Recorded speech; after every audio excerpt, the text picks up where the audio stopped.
Okay, we should be off and rolling. Thanks everybody here for checking out the live stream. What I wanted to accomplish was actually get a chance to sit and watch and enjoy and commentate on the David Quinn press conference today as he is introduced as the San Jose Sharks' 10th overall head coach in franchise history.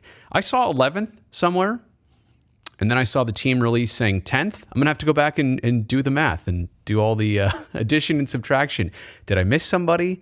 Did somebody not count in the overall list? Anyway, long story short, I will play the entire press conference. I've got it locked and loaded here for you. So play it out, watch it, add some comments as we go. That's going to be the nature of this video. Let me make sure that it's the stream's up and running. Says it is. I appreciate that. So here we go. Well, I'd like to thank everyone for coming out here today. It's a big moment, not only for myself and for the organization.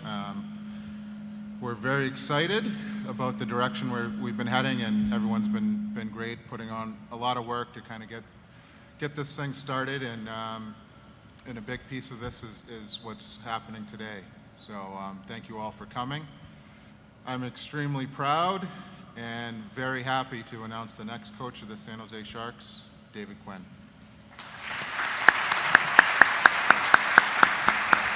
Here we go.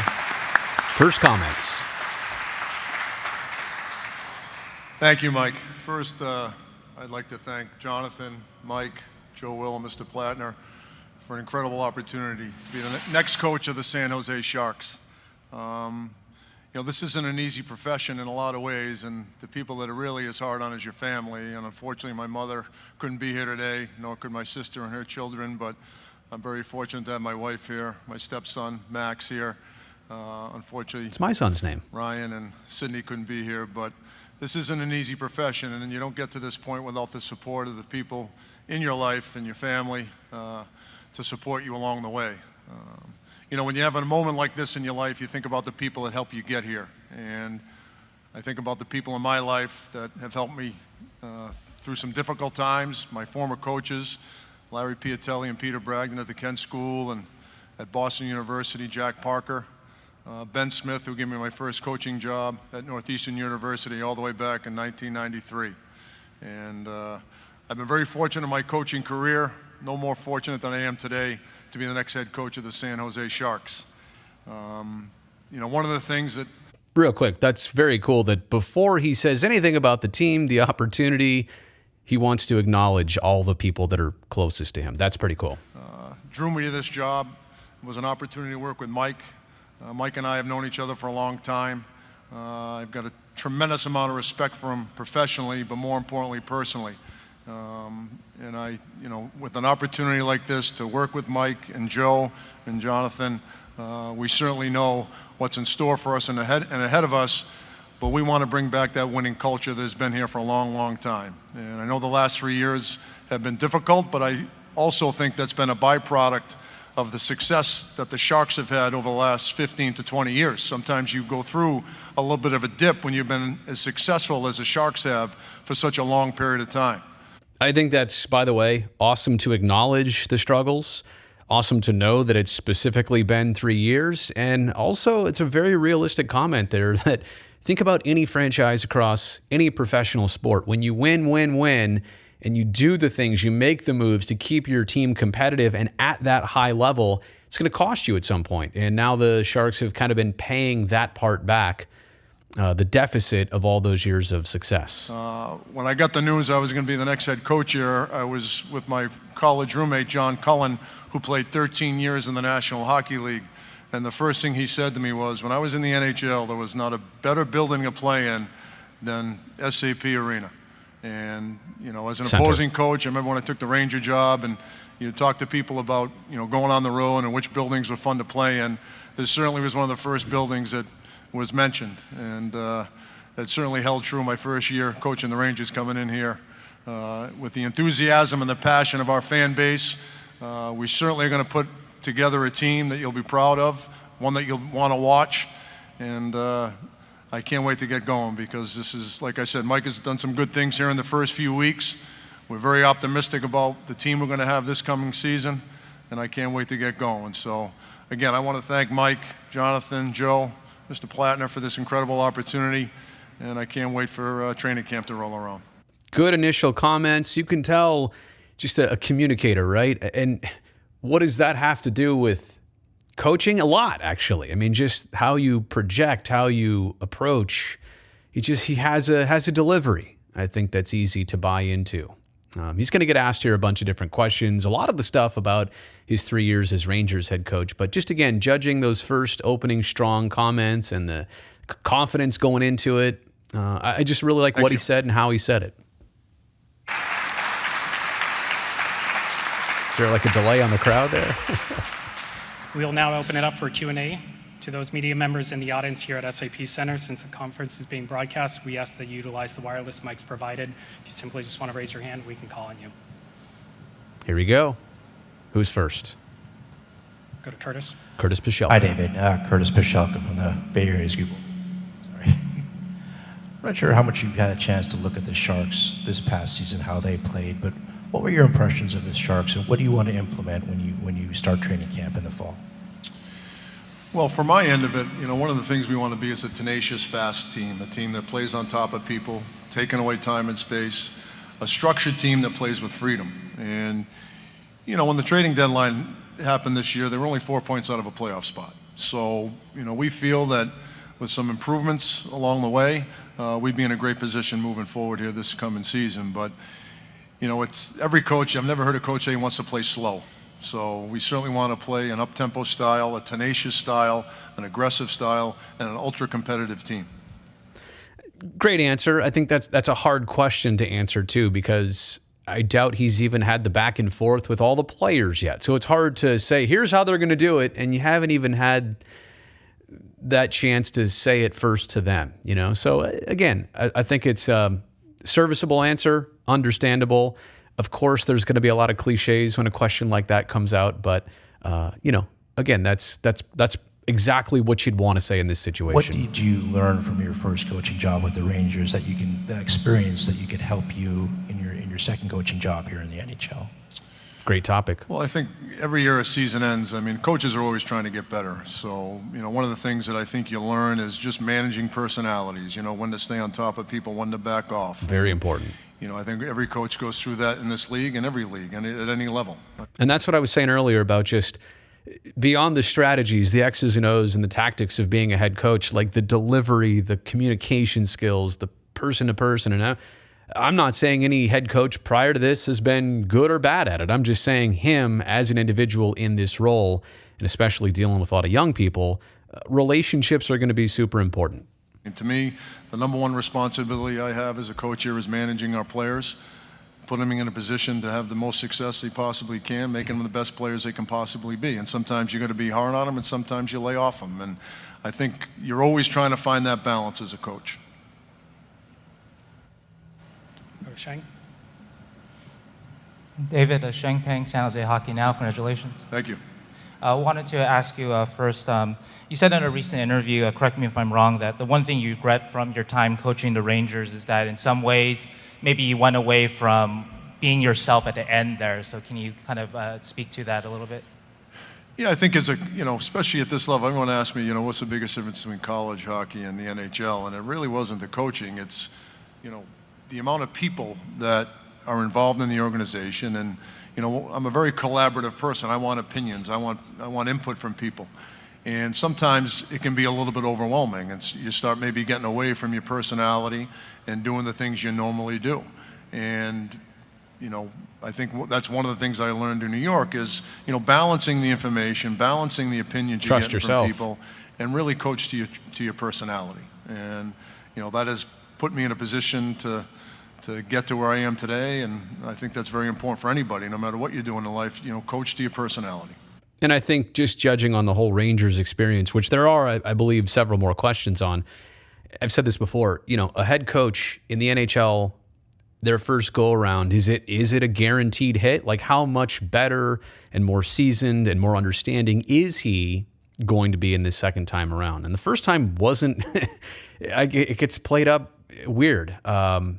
I don't know that the Rangers were well built. They were a playoff team when he joined them. They didn't make the playoffs the first 2 years, and then the last year was the 20 into 21 season. So again, it's one of those deals where the experiences he's had, I think, are super valuable in getting this second opportunity. What do you think the Sharks team needs to do to make the playoffs? Well, as Mike and I talked about, I think a lot of the Also, very tough question to respond to, right? Like, what thing? Where are we weak right now? That's hard.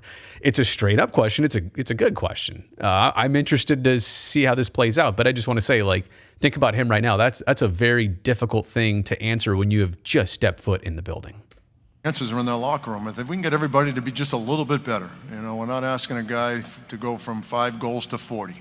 We're not asking a guy to do things he's not capable of doing. But what we want everybody to do is do the things they can do just a little bit better.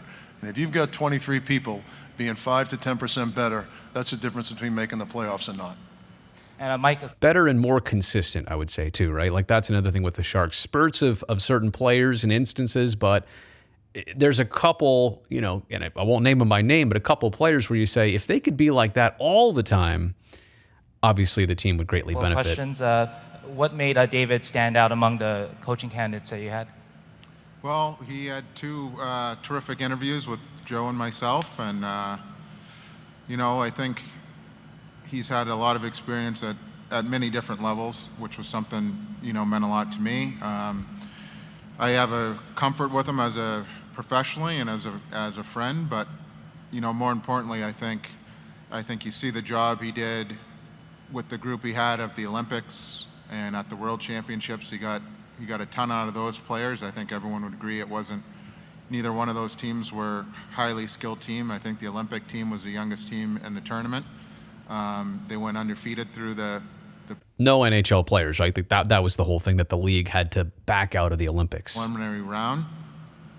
And, I think guys are always, for the most part, better in their second job. I mean, you and Curtis have talked about it, the things he's learned from his first job, and I think he's a better coach for that Ranger experience. And, we have some big personalities on our team, and you look at the guys he had to deal with in New York. Panarin was 3rd in the MVP balloting. Breadman. When Quinn was coaching. Adam Fox won the Norris. Mika had his best season up until, I think maybe this year he ended up passing him with his playoff performance, but he had his best season under Quinny. So he gets the most out of his best players. He knows how to manage his best players, and he believes in some of the player development principles that I believe in. So when I put it all together, he was really the best choice for this job. And your times in New York didn't coincide, but did you speak with anybody back there about David's time with the Rangers, be it Chris Drury or anybody else, and what did they have to say? Yeah, of course I talked with those guys, but those conversations I have with Drew and management over there will stay private. And but yes, I talked to them about Quinny, and they all had very, very good positive things to say about him. Shane going deep there. Hey, David, Mark Yakolovich, Bay Area Sports Rep. You mentioned how you wanted a tenacious, fast team to play for you. Can you expand a little bit more on your coaching philosophy, and do you believe that this group of players you have right now will be able to buy into that? Good question. I couldn't hear the first part of the question. I said you mentioned how you had wanted a tenacious, fast team to play for you. Right. And I said if you can expand on your coaching philosophy a little bit more, just to let us know, how you're going to be able to coach this team, and will this group of players be able to buy in? Yeah, well, my coaching philosophy has always been relationship driven. I don't care what you do in life. If you don't have a connection to the people that you're leading, whether you're a manager of an office or coaching a hockey team, you're not going to get the most out of people. And that's been the foundation of my coaching philosophy, regardless of the level I've coached at. And when the people you're leading know you care about them and want what's best for them, you've got a much better chance to get the most out of them. And everything we do, our players are going to know that it's for their best interest. We want them to be the best player they can possibly be, and we want to win hockey games. And so as opposed to an X and O's approach, to me, that's the basis of my philosophy. It's personality driven, it's relationship driven. We certainly want to play a fast, tenacious style of hockey. It's a game played in a small area. Mistakes happen. We want to be a structured team that plays with freedom. And, I do believe this team is capable of doing that. Let that sink in. That's a good one. Like, hockey's got a lot of good one-liners in terms of, what do you say, a structured team that plays with freedom. I like that. And again, I just like his emphasis on less X's and O's, more about getting this to be a cohesive unit right now. And for Mike, how much did the BU connection to Dave factor in choosing him? Did you go to BU? I mean, it didn't factor into the decision. I think it's just the Sure. cherry on top of trying to get some more Terriers out west. But There you go. but it didn't factor into it. I mean, David came down to it that I think what he's trying to say is it didn't hurt, right? Like, it's icing on the David cake. was the best candidate for the job. Some questions on Zoom for some of the media members that Zoom. participate here in person. So Dylan, I'll turn it over to you. From Neil Boudet with the New York Times. There are a lot of Boston University connections here, including the ties and experience both Mike and David have had working with Chris Drury. Can Mike and David comment on those ties and how they've brought them together with the Sharks? Chris How Drury well getting a lot of have airplay the two here. known each other before this coaching position opened up? There's a lot. You want to start with the first one? Well, I'll answer a little bit, and then I think maybe Quinny can speak on it. I think we all kind of came together. I think Jack Parker's kind of the tie that binds us all together. The program has got a lot of history, and we all enjoyed playing there. And we'd go back in the summers, whether it's at golf tournaments or working out. I know when Quinny was coaching there, I needed to get out of the house sometimes and get a workout in, so I'd go down to school, and he was kind enough to kind of talk hockey with me and let me pick his brain. So I just think the BU community is very tight, and we all love the school and are proud of the program, and I think that just kind of leads to us, everyone having good relationships together. I mean, our relationship actually started. I was actually coaching Northeastern when Mike was playing at BU.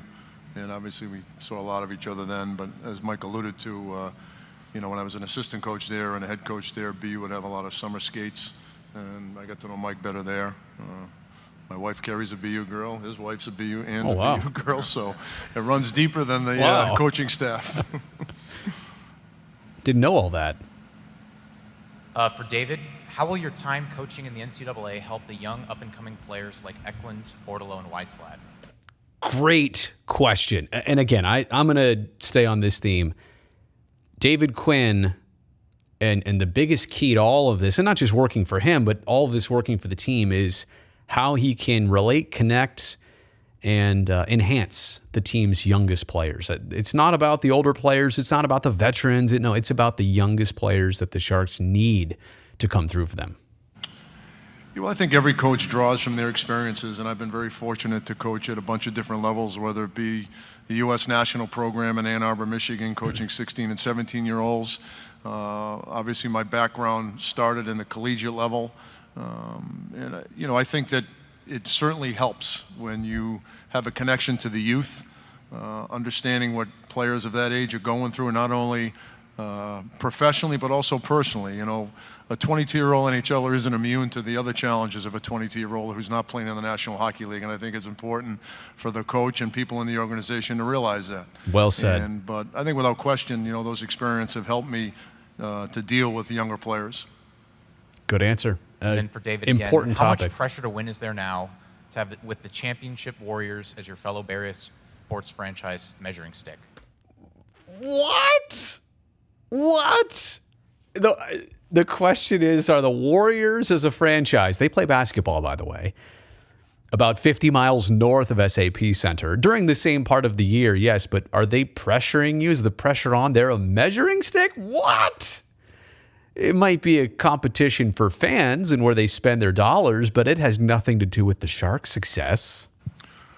Well, there's pressure all the time. Nobody puts more pressure on themselves than coaches and general managers, and certainly congratulate the Warriors. But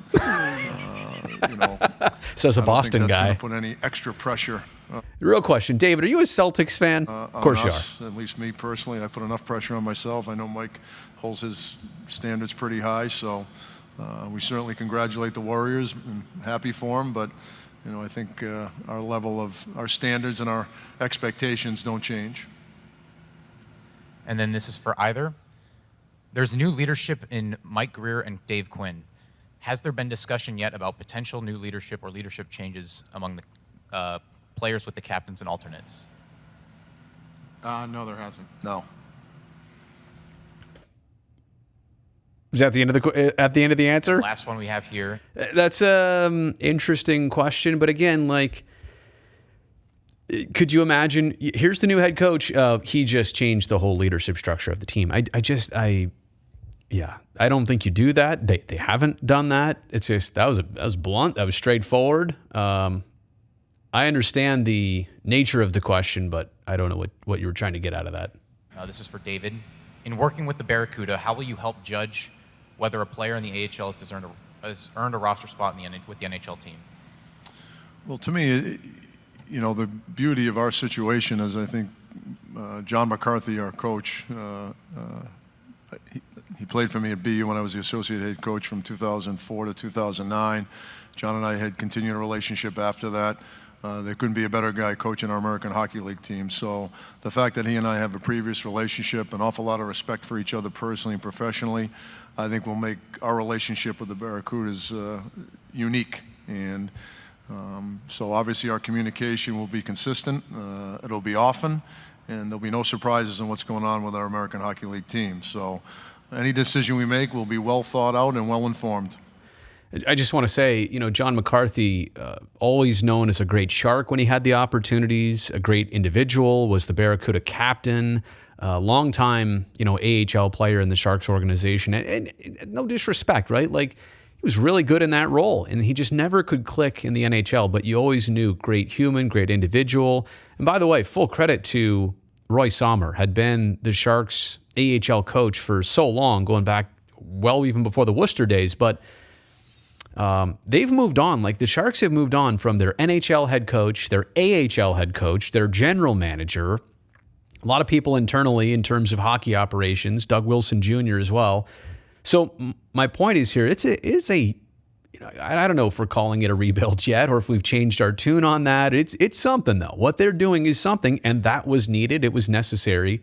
But these are finally the wheels in motion. And just to circle back to Johnny Mack, John McCarthy, I think, is going to do an excellent job as an AHL head coach. Quite honestly, he could be groomed to be a next NHL coach. And wouldn't that be something? Because think about the backstory here. He's got something tremendously in common with David Quinn. Quinn was drafted definitely top 20. Was he 16th overall, 13th overall, 1984? High-level first-round draft pick by the Minnesota North Stars. And he never got to play an NHL game because of a blood clot, lack of a condition where his blood would not clot.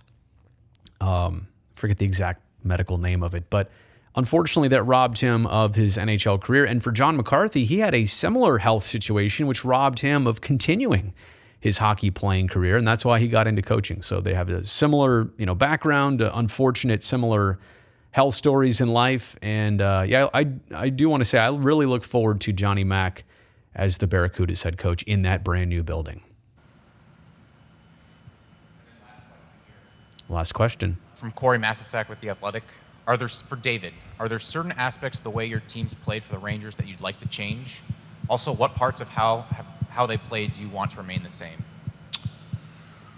Well, I think with the Rangers, and again, you have to coach the team you have. So, and I used to say this when I was with the Rangers, I wouldn't coach the New York Islanders the same way I coach the New York Rangers because we were just completely differently built. And there are things that, from a coaching standpoint, you have standards and you have coaching DNA, I like to call it, that will never change. But I also think you have to have adaptability with the roster that you have. So, there are certain things that we're going to demand that we did with the Rangers that we will demand here. But there may be a little bit of different approach in some of the things that we do or don't do based on our personnel. Question for Mike. Mike, you mentioned at your own press conference here 3 weeks ago that you might have to take a step back in order to go forward. You have your coach now. You have filled out the roster for the most part here. Do you still feel that maybe this team has to take a step back in order to take a step forward, or have your expectations changed a little bit? It's a good question. I don't know if the expectation have changed. I think I'm a competitive person. David's a competitive person, and we're going to go out and try and win every game. We'll just kind of see where we land as far as the conference. It's a tough conference. There's a lot of good teams out there, so we're going to push and try and make the playoffs. If we don't, we know we'll have been competitive all season long in every game, and the team will have put in an effort that we can be proud of. And if we're not quite there yet, we're not quite there yet. But the goal is to win every night, to be as competitive as we can, and kind of let the chips fall where they may. But we're going to put the best product we can on the ice and play hard every single night. That's tough too, right? You don't really know how this season's going to play out. You have an idea. You know that there's still more changes to come. Perhaps Mike Grier can't make all the changes now that he would eventually like to. It's going to take some time. And I've said before, this is a brand new duo right here. You can already spell out that they need a year, probably 2, honestly, likely 3 years to get where they want to be, to get to the spot that they are aiming for right now. For anybody to think that by the end of this year, it's going to be night and day difference of the team, like they're going to be in the conference final, and they could be, but I think what we all realize is it's kind of like getting sick a little bit. You get sick, you slowly feel worse, and then you don't instantly one day wake up and feel perfect and better. It takes a little bit of time to recover out of this and to make the moves to rebuild this team a little bit stronger. So, that's why it's hard, to assume, oh, you're right back in the playoffs. That happens in sports. That's not common. It's not unheard of either, but it's not something that's automatically in the bag, so to speak. Question for David. The Sharks were I believe, third last in the NHL last year in goal scoring. You mentioned, if everyone just gives a little bit more, if everyone produces a little bit more, you can try to overcome that. But how do you get some of the top players on this team and some of the other players on this team to just produce a little bit more offense to get there, I guess? Well, to me, I've always been in a position where I think there are things you can do. Obviously, a lot of scoring is talent-driven, but I also think there are things from a structural standpoint and a coaching standpoint you can do to have your players be more productive offensively. And that's something that, I think we can help guide our team in doing, to be more productive offensively, put ourselves in a better position to create offense. I've always said, I don't know if there is a more effort-driven sport than hockey. It's played in a very small area. It's very fast. Effort can overcome a lot. And I think if you want to be more productive offensively, part of it is effort-driven, but there are also things you can do tactically that can put your team in a better position to be productive offensively, and that's something that we will, part of our coaching philosophy. That's crazy. And you can hear him, right? Like telling that to his players. Guys, this is an effort-based sport. It's the most effort-based sport. Like I buy into that. And I'm just sitting here at a press conference. I don't even have any equipment on. But I think that's so true. Football, there's a lot of effort. Think about the line of scrimmage, but there's also a lot of skill. Where skill might determine more of a result in football, effort might determine more of a result in hockey. Baseball, probably more skill related. Can you hit the baseball? Like effort doesn't get you a run or get you a hit or a home run or a strikeout. Skill gets you that.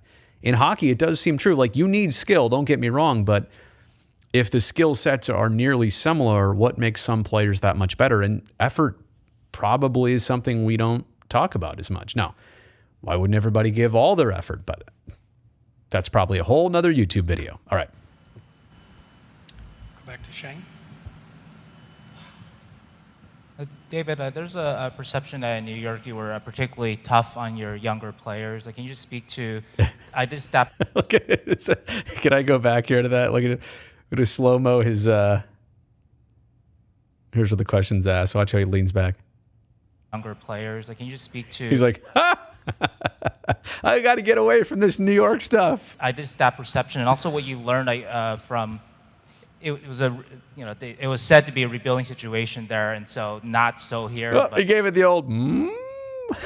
What you learned from that situation that you can apply here. Well, I'm going to be honest with you, that's the first I've ever heard that. I've coached a lot of young players, so I think if you want people to be better, you're going to be demanding but fair, and that's kind of always something that I've tried to approach my philosophy with: be demanding but fair. I think back to my days at BU. I thought it was a right approach, and you look at the history of the players we had at BU and how they would leave BU and go play in the National Hockey League, and it was a similar approach in New York. So, to me, if we're doing our job and I'm doing our job, you have to be demanding. This isn't easy. This isn't an easy sport, and I always kind of jokingly say coaching, and at the end of the day, coaches are human nature fighters. You got to ask people to fight human nature. And, when you get 18, 19-year-old players, they are set in their ways, and, the things that they have done to get to the point that they're at aren't going to necessarily be the things they're going to be able to do to continue to have success. So it's our job as coaches to let them realize that. And, sometimes it can be a little bit shocking when you're asking them to do things they've never been asked to do before. So, like I said, I want to be demanding, but I also want to be fair, and our players, I think, will feel that. There's just a lot of polish here. Like David Quinn has maybe only been around the NHL in one coaching tour, but you can tell like coaching has been his thing since, the late 2000s, and he gets this. Like you can tell this is kind of what he's been tuned for. And I think it's important. Again, it's not going to be what ultimately he gets judged on, but this is an important foundation of having success. And Mike, on that, Sheng, too. I think it's whether you're an 18-year-old kid in the league or you're a 35-year-old, like accountability is for everyone. When you're in the dressing room as a player, you know it if someone's not being held to the same standard as everyone else, right? So, like you said, he's demanding but fair. So some of the stuff that's out there about the Rangers stuff, I don't think is fair in that regard. I think you look at the year Kakko had his first year, I think he maybe had 15 or 16 goals, which is pretty good for an 18-year-old kid, right? And it's not your typical situation, the Rangers. A lot of these kids who get dropped in who are first or second overall picks are going to really bad teams. They got dropped into situations with Panarin, Kreider, Zibanejad. So their ice time and their power play stuff all had to be earned. They weren't given first line opportunities like a lot of kids who are first and second overall picks. So I think David did a really good job handling that and keeping everyone accountable and keeping his dressing room intact. If he's just started giving Kakko and Laugh first line shifts and power play shift without them earning it, the Kreiders and the Zibanejads of the world would not have been happy with him. So I think he handled the situation of young players as well as he could have. Greersy talking like a former player right there. And that, again, that's important, right? Somebody who's been there understands it.